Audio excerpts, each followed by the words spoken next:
On a blistering July morning in 2024, at a covert training camp nestled in the rugged hills of Nevada, Emily Carter faced her first day as a target of scorn. Barely 27, with pale skin, jet black hair pulled into a tight ponytail, and eyes that carried a quiet storm, she stood out among the swaggering candidates at the Desert Thorn program, a brutal, 3-week crucible designed to forge elite civilians, scholars, and former athletes into operatives for the FBI, CIA, or Department of Defense. The air was heavy with dust and the sharp scent of gunpowder, punctuated by distant rifle shots echoing off the cliffs. Emily's boots, worn but spotless, crunched on the gravel, her plain gray t-shirt betraying no hint of flash. She didn't belong among the loud, self-assured recruits, and they made sure she knew it. From the moment she arrived, the taunts began. "Lost your yoga class, princess?" sneered Jake, a towering ex-Navy SEAL with a shaved head and a smirk that could cut glass. His crew, Matt, a wiry former detective with a crooked grin, and Ethan, a tech whiz with a polished swagger piled on. "Those boots look like thrift store rejects," Matt jeered, his voice carrying across the mess tent as Emily sat alone, picking at a tray of bland rice and beans. Her hands trembled slightly, but she kept her cap low, her gaze fixed on her food. Jake leaned over, casting a shadow across her tray. "What's your deal, Mute? Too good to talk." Ethan chimed in, "Bet she's some politician's kid, coasting on daddy's name." The laughter was sharp, cruel, slicing through the humid air. A woman at the next table, Claire, a lean triathlete with sharp eyes, glanced over but said nothing. Emily sipped her water, her fingers steady now. Jake flicked her cap, knocking at Askew. "We'll let you in here," he demanded.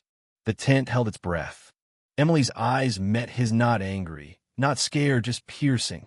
"You done?" she asked, her voice low, like a blade unsheathed. Jake's smirk faltered, and he backed off, but the tension lingered like a storm cloud.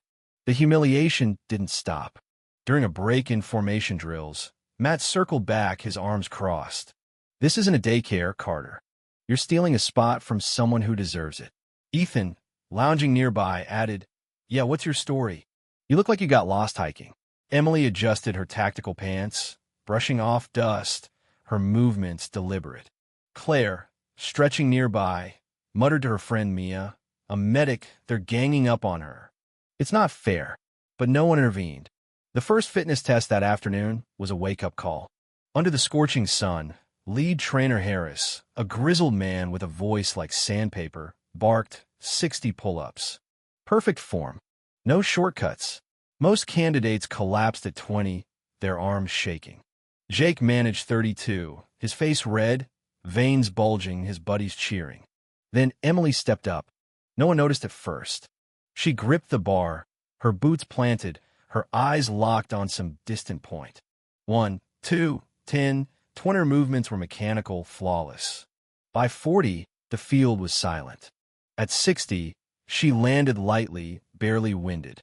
Harris muttered, "Even special ops struggle with that." Jake kicked the dirt, his grin gone. That night, the barracks buzzed with unease. Emily lay on her cot, a faded photo slipping from her boggy younger her in desert camo, standing beside a shadowed figure against a fiery sky. Her thumb brushed the image before she tucked it away, quick like sealing a wound. Across the room, Jake sat, head in his hands, his silence heavy with resentment. The next day, during a navigation drill, Emily was paired with Ethan, who groaned, "Great, stuck with the ghost." He barked orders, but Emily moved with quiet precision, her compass steady. When he tripped, losing his map, she retrieved it without a word. "I didn't need you," he snapped, but his voice shook. The personal introduction session was a turning point. In a stifling briefing room, candidates shared their credentials. Jake boasted of his SEAL missions, Ethan of his Silicon Valley contracts, Claire of her crisis response training. Emily stood, her voice steady. "Emily Carter. I'm here for the training." The room shifted. Ethan smirked. "That's it? Hiding something, Carter." Jake's voice boomed. "If she's legit, prove it. Take off the jacket." The air froze. Harris's eyes narrowed. "No rule against it, Carter. Your call." Emily stood, unzipping her jacket. It fell, revealing a black t-shirt and a tattoo across her back, a raven clutching a sniper scope. The room gasped. A senior trainer, his hand scarred, stepped forward, voice trembling. That's Shadow Raven's mark. The name hit like a grenade. Shadow Raven, the sniper who trained only 5, each a phantom in covert ops. Jake's face paled. Harris swallowed hard. Emily slipped her jacket back on, sat down, and said nothing.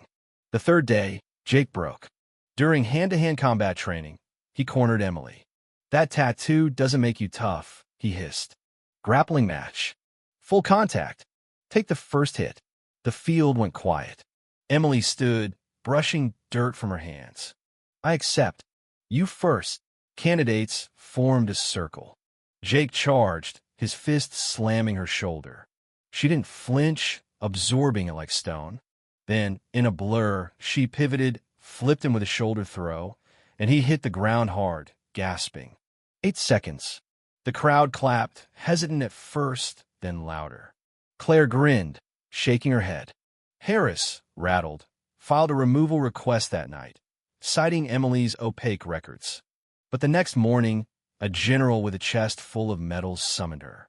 Shadow Raven saved my life in Mogadishu, he said, saluting her. You're a student. I'm appointing you to high tactical command. Emily nodded, silent. That afternoon, Jake was expelled in a public ceremony, his duffel bag at his feet, his career in ruins. Emily didn't watch him go.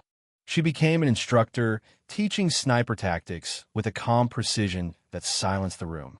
Her sessions were packed, pencils scratching, eyes wide. Claire lingered after one class, helping with gear. You're not what I expected, she said. Emily's lips twitched. Most people aren't. The fallout spread. Ethan lost a tech contract, a video of the grappling match going viral. Matt's tactical gear sponsorship vanished. The consequences were quiet but relentless, like gravity. During a live-fire exercise, a cocky ex-soldier, Lucas, challenged Emily to an 800-yard shot.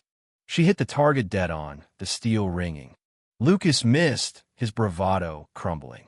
In the final week, during a simulated extraction drill, Emily oversaw the teams. Ethan's squad fumbled, ignoring her radioed warnings, paint rounds taking them out. Claire's team, heeding her advice, moved like clockwork. At the debrief, a trainer pulled Emily aside. You're making them better. Don't let Harris tell you otherwise. On the last day, the general handed Emily a small raven pin. For your service, he said. She took it, the metal heavy in her hand. Claire jogged over, offering her number. Stay in touch. Emily's smile was faint but real. Maybe. She climbed into a jeep, the camp fading in a cloud of dust. Emily's story wasn't about revenge, it was about truth, about standing firm under fire, about carrying a hidden weight and not breaking. Her tattoo, her pull-ups, her throw, her shot, they spoke louder than words. Jake, Ethan, and Matt faced their reckoning, not because she sought it, but because truth catches up. Have you ever been underestimated, dismissed, or told you don't belong? How did you prove them wrong, or did you let your silence do the talking? Drop a comment, hit like, and subscribe to join stories of grit, betrayal, and triumph. Where are you watching from? Let's keep the conversation alive.